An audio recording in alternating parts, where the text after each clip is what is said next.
Hello and welcome to my lecture for Philosophy 4400 on reincarnation.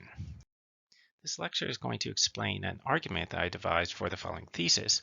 The fact that you exist now is evidence that you will be reincarnated. Here's a short version of the argument. If persons could live only once in all of time, then the probability that you would be alive now is 0. But you are alive now, so therefore persons can live more than once. There's a Bayesian calculation that supports this. So suppose that H1 is the hypothesis that persons can live more than once. H2 is the hypothesis that persons can only live once. E is the evidence that you're alive now. And I assume that the probability of reincarnation is non-zero. Maybe you think it's improbable, but you probably don't think that it's actually impossible or absolutely certain to be false. I also assume that the probability that you'd be alive now, if people could be reincarnated, is greater than 0. However, as I'm going to argue in the subsequent slides, the probability that you would be alive now, if persons could only live once, is 0. So with that information, we can do this calculation. This is Bayes' theorem. Probability of H1 given E equals probability of H1 times probability of E given H1 over probability of H1 times probability of E given H1 plus probability of H2 times probability of E given H2. Now the important point here is the part where we say that P of E given H2 is 0. If that's 0, then the second term in the denominator cancels out. And so you just get the numerator and the denominator being the same.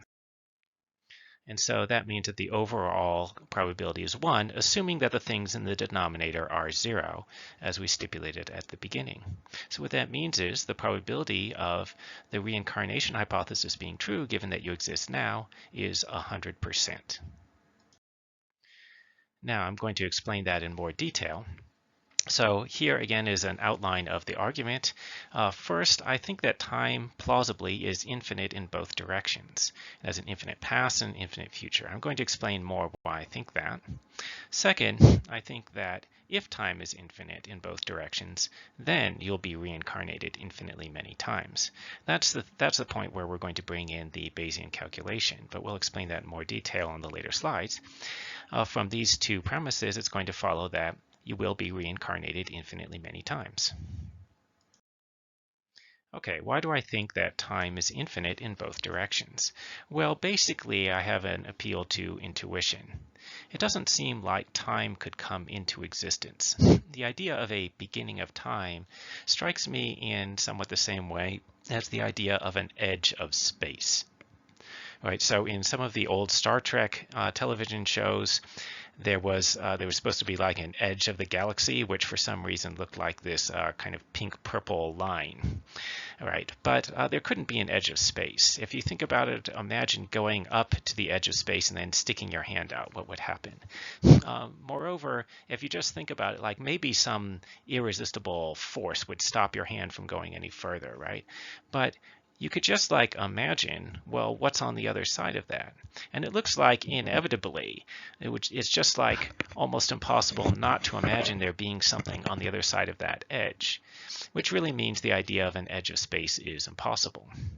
Okay, now I think that that's kind of analogous to the idea of a beginning of time. When you think about the beginning of time, you imagine time coming into existence. But that's imagining first that there's no time and then that there's time.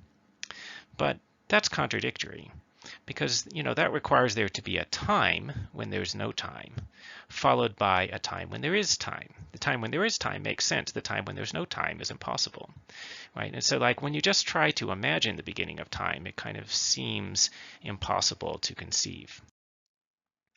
Okay, now there are reasons why philosophers have proposed that there's a beginning of time. So some philosophers think there had to be a beginning of time because otherwise the past of the universe would be an actual infinity, or it would be a completed infinity, and you can't have either of those things. Now, my response to this is these views about the infinite, that you can't have an actual infinity or you can't have a completed infinity, both of those are refuted by Zeno's paradox. So if you believe there can't be an actual infinity or a completed infinity, that would mean that motion is impossible, as shown by Zeno. Right? Because in Zeno's argument, it said that in order for an object to move from one point to another, it has to first get to the halfway mark, but then it has to get to the halfway mark for the remaining distance, i.e. the 3/4 mark for the total distance, then it has to go to the 7/8 mark, and so on. This is an infinite series, and the object can only get to its destination upon completing that infinite series, which would make it a completed infinity and an actual infinity. Now, since presumably objects do in fact move places, that means that actual infinities and completed infinities must in fact be possible. Okay, here's another reason why some people believe in the beginning of time. It's because basically just the orthodox Big Bang theory in cosmology has a beginning of time. It's usually said that space-time begins at the point of the Big Bang. Now, I would point out that this isn't universal. There are some cosmologists who endorse cyclical models of the universe. They think that the universe is in a never-ending cycle, that it repeats infinitely many times. It has gone through this cycle infinitely many times before and will continue to do so infinitely many times in the future. Now, one of the things to be said in favor of cyclical views over the standard Big Bang theory is, as mentioned in previous lectures, the standard Big Bang theory requires an incredibly improbable initial condition to obtain for no reason. So again, Roger Penrose calculates that the probability of the initial state of the universe being what it is believed to have been at the time of the Big Bang, if you just select a random possible starting state for the universe, the probability is 1 in 10 to the 10 to the 124 power. And so standard Big Bang theory says that the universe was just like that at the first moment of time for no reason, no explanation. There couldn't be any explanation because that's the first thing that ever happened, so nothing could have caused it. And I would like to point out, as discussed in a previous lecture, that a much more likely theory is that the universe began in the year 1950, and it just, at that time, just happened to be in the state that we think it actually was in 1950, and that was the first moment of time, and then everything evolved from there. And that state, the state the universe was in 1950, has a higher initial probability than the state that the universe is supposed to have been in at the time of the Big Bang. So if you're going to pick some possible starting state and say the universe was like that for no reason, you might as well pick the 1950 state. Now, obviously, my point here is not that I think that that's a reasonable hypothesis. My point here is, the idea that the universe just started in 1950 and that was the first moment of time and it was just in that state for no reason is crazy. But the standard Big Bang theory posits something that's just analogous to that, except it posits a starting state that's even less initially probable. So the standard Big Bang theory is also implausible. Okay, now I'm going to talk about an idea known as the eternal recurrence. This was famously advocated by Friedrich Nietzsche, the idea that the universe is in a never-ending cycle that repeats infinitely many times. This was also advocated by Seneca, the ancient Roman thinker. Now, why would somebody think that? One of the things that people were probably thinking, that the philosophers were probably thinking, was just that, there's only so many states the universe could be in. If you have infinite time, eventually it's going to get back to the state that it's currently in. And maybe they also endorse determinism. And so therefore, everything after that will have to be exactly the same. But there is actually a mathematical theorem that supports something like this, although not exactly that. It's the Poincaré recurrence theorem, which we discussed in a previous lecture. Okay, now a couple of respects in which Nietzsche's doctrine of eternal recurrence was not quite correct. Nietzsche appeared to have thought that the cycles would all be exactly identical. And what the Poincaré recurrence theorem supports is not that, but that you can get the universe to return to an initial state that is as close as you like to any desired but not perfect degree of precision. after some amount of time if you go long enough into the future. Also, there's a requirement that you assume that the phase space is bounded. So we have to assume that, for example, that the universe is not going to expand out forever. Okay, but given those assumptions, the Poincaré recurrence theorem applies, and so you can get near perfect repetitions of the current state of the universe. Now, Nietzsche assumed that the next time this state of the universe comes around, the person who will exist in that cycle will literally be you. That is, he assumes that it's not simply a clone of you. It's not just a person who's extremely similar to you, like the way if you had an identical twin, the identical twin would just be another person extremely similar to you. He's assuming that it would literally be you, one and the same individual person. And that's very non-obvious. So we need some argument for why future occurrences of people who are like you will literally be you. Okay, so now I'm going to get to that. All right, but first, I remind you of some points about evidence. So what is it to have evidence for something? Basically, you have evidence for something if you're aware of some facts that raise the probability of that thing. That's what I'm assuming. And what evidence do we gain when we have an experience? Well, I'm assuming that the evidence that you gain is that you are having that experience now, that is, at the present time.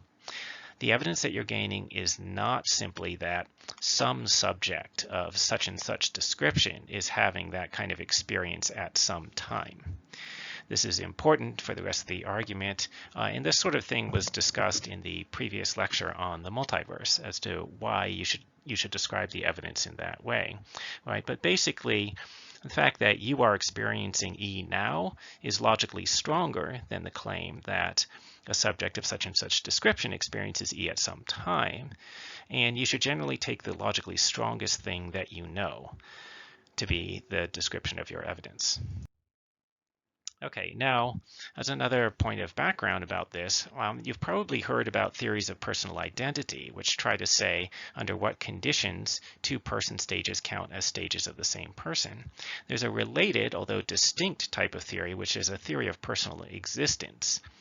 This would be a theory that tries to answer the question, given a person, under what conditions would that individual come into being? What actual or possible conditions would count as making that same particular individual exist? And you can imagine two different kinds of theories of personal existence.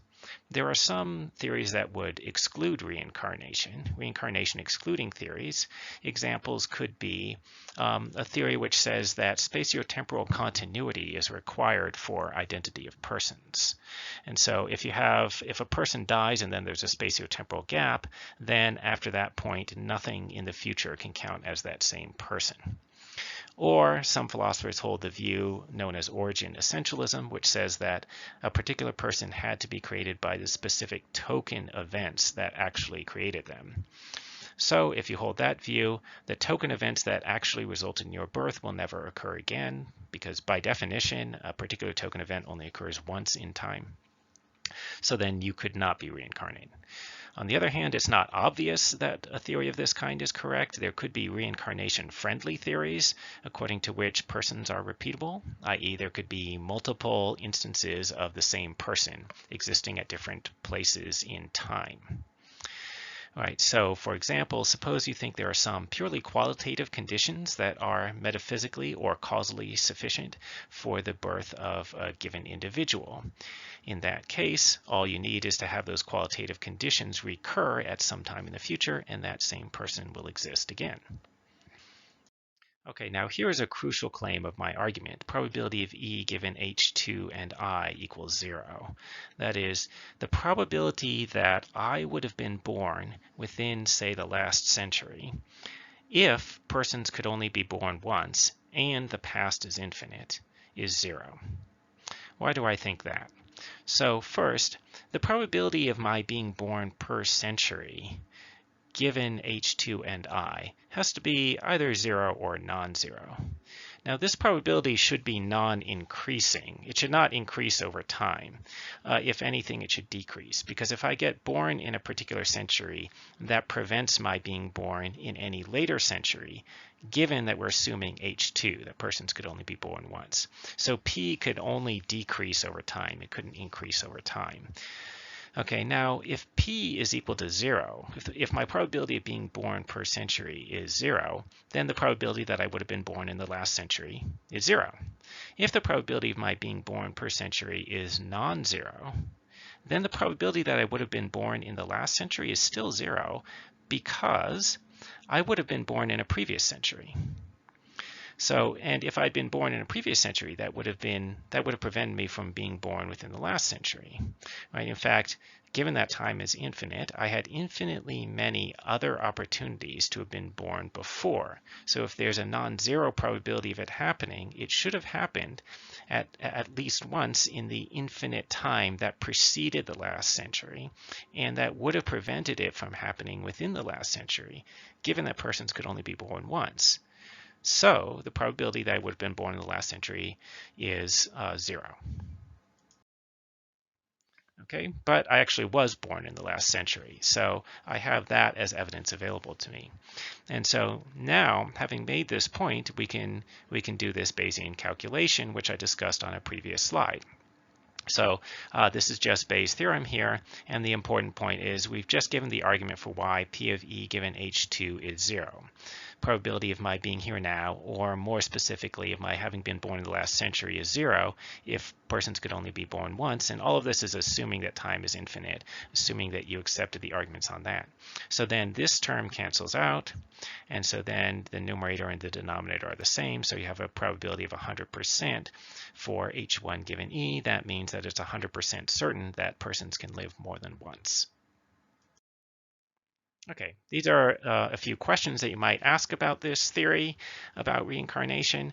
So you might wonder if your next life is going to be extremely similar to your current life. I actually just put this question on here just so I could clarify what I am and am not saying. I'm not asserting that the next occurrence of you will be something incredibly similar to your current incarnation. That's just one way in which you might think that persons get repeated. I don't know what the conditions are for a particular individual person to get repeated.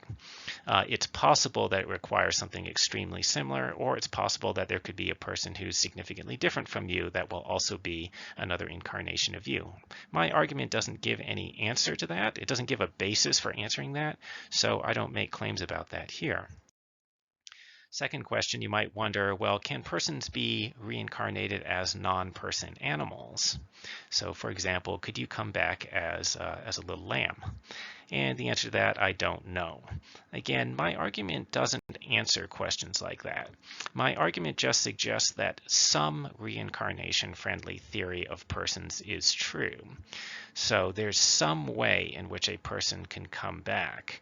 But my argument doesn't give any basis for saying whether it's compatible with being a non-person animal or not. Okay, you might wonder, can you be reincarnated on another planet? To that, I think the answer is yes, because the Earth has a finite lifespan. So if you could be reincarnated repeatedly, infinitely many times, it's got to be that you could be reincarnated on different planets. Maybe other planets that are extremely similar to the Earth, but they won't, I take it that they won't literally be the Earth. If in the next cycle of the universe there's a planet that's extremely similar to the Earth, it won't literally be the Earth. It'll just be like a clone or a copy of the Earth. Okay, you might wonder, how long will it take for you to be reincarnated after you die?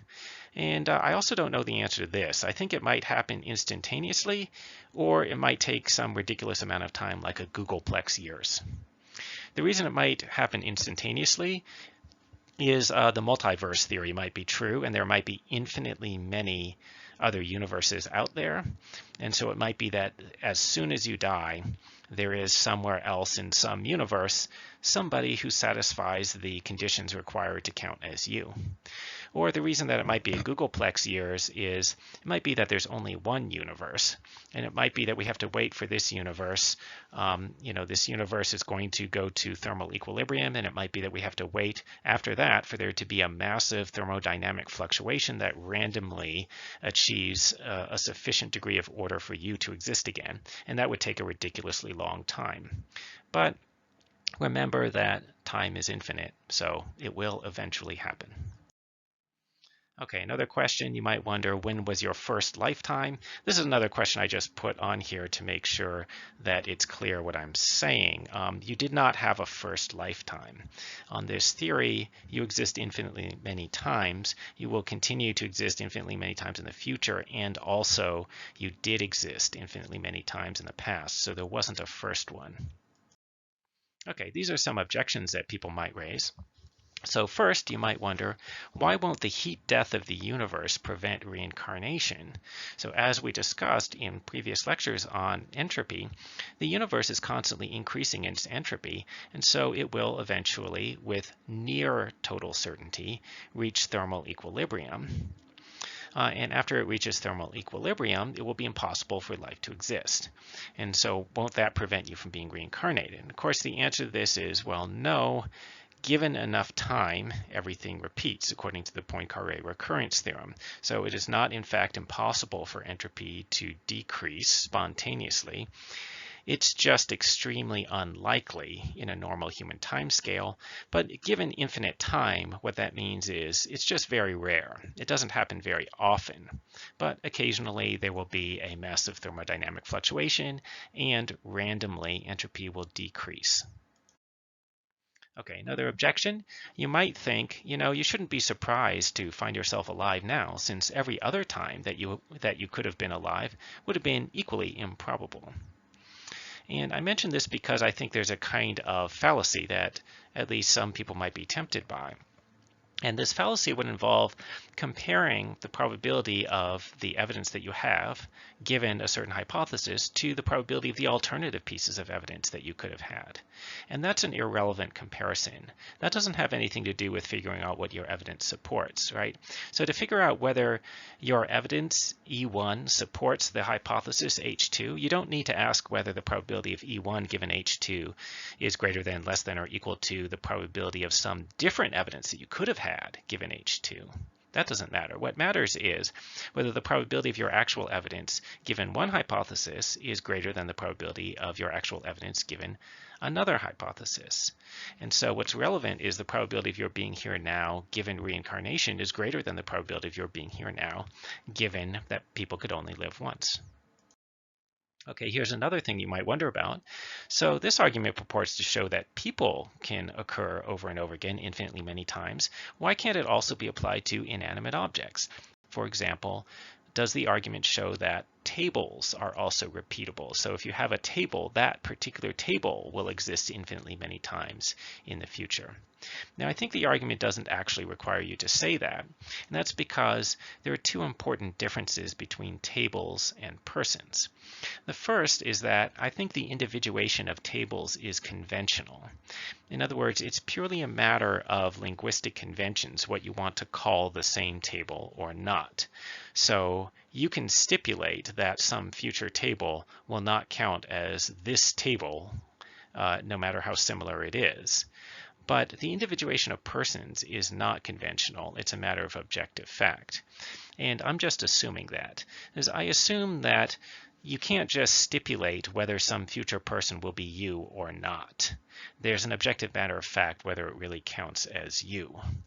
Right? And so it might be that we don't have to accept that tables are repeatable because we've just stipulated by convention that they don't repeat, no matter what the facts in the world might be.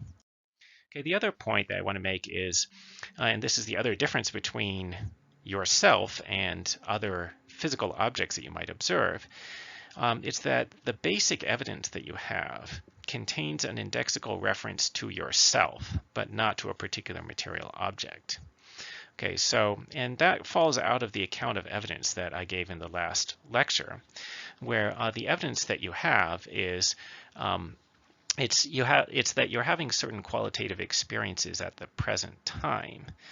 And if you were to see another table that looked exactly like, let's say you have a table in front of you. If you were to see another table that was qualitatively just like it, but a distinct token table, I think you would have the same evidence that you actually have, right? Provided you can't tell the two apart. Okay, but it's not the case that if there were a distinct person in your place, not you, but somebody otherwise just like you, it's not the case that you would then have the same evidence. Rather, what's the case is that you wouldn't have any evidence at all. So you have a different relation to yourself than you have to material objects, right? That is to say that your evidence identifies yourself. The correct description of your evidence identifies yourself because it's you having a certain experience. And if you get replaced, then you don't have the same evidence. Namely, you have no evidence. But if you replace the material object, but you keep the same observable qualities, then you have the same evidence. Now, why does this matter? This matters because different hypotheses about whether tables could be repeated or not have no effect on the probability of your having the qualitative evidence that you have now. If tables could be repeated, or if tables couldn't be repeated, you would still have the qualitative evidence that you have now. The hypothesis might affect the identity of the particular table that you're observing, but that doesn't affect your evidence because your evidence doesn't directly identify the identity of that table. It just identifies the qualitative characteristics of it. Okay, so this is the overall summary of the argument. If persons could live only once in all of time, then the probability that you would be alive now would be 0. You are alive now, therefore persons can live more than once. Many people find this argument peculiar, but it is correct.